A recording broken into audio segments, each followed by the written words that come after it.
Okay, so where do you get your news? I thought I'd share with you this screen of Real Clear Politics homepage.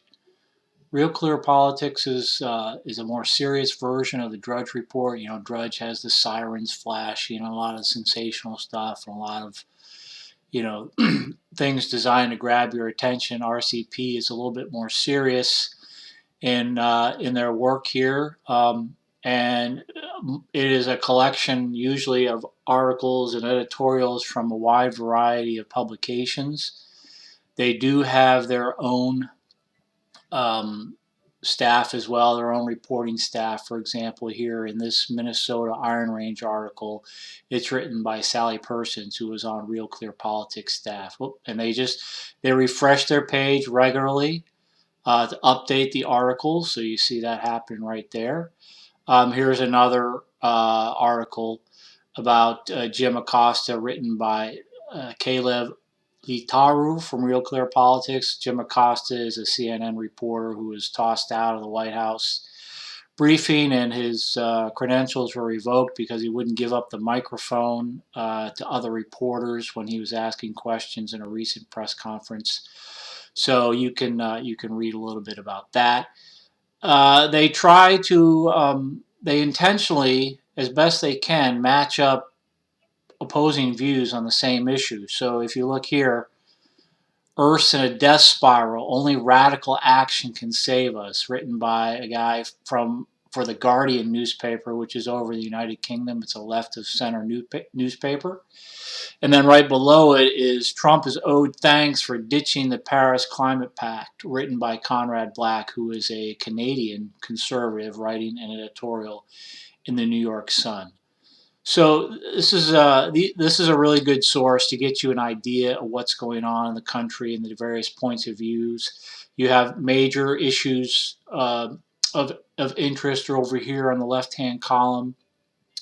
Britain has voted, I think it was last year, to get out of the European Union, and it's still quite divisive. So there are several articles there.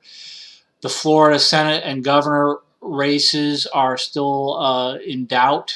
There is a lot of alleged election irregularities, ballot irregularities down in Broward and Palm Beach County, which are heavily Democratic. A lot of criticism of how the process is being observed.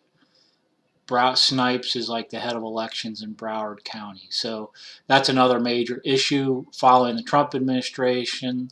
The Russia probe. Down here you can see Congress. I mean, I don't have the whole page selected to look at, but gives you an idea of some very good sources of information. You go up here and they have all kinds of areas that you can look at.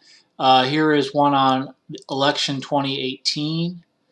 Um, Here's an article, Divided Government Returns to Washington. This is exactly what our material is about this week, separation of powers and balance of powers. What that means is now both parties control part of the federal government. The Republican Party controls the White House and the Senate, and the Democrats, starting in January when the new Congress is seated, will control the House of Representatives. So that's divided government. It illustrates a significant shift in the balance of power now away from the Republican Party to some degree, although the president is still going to be able to get his judicial nominations through. The House controls the budget.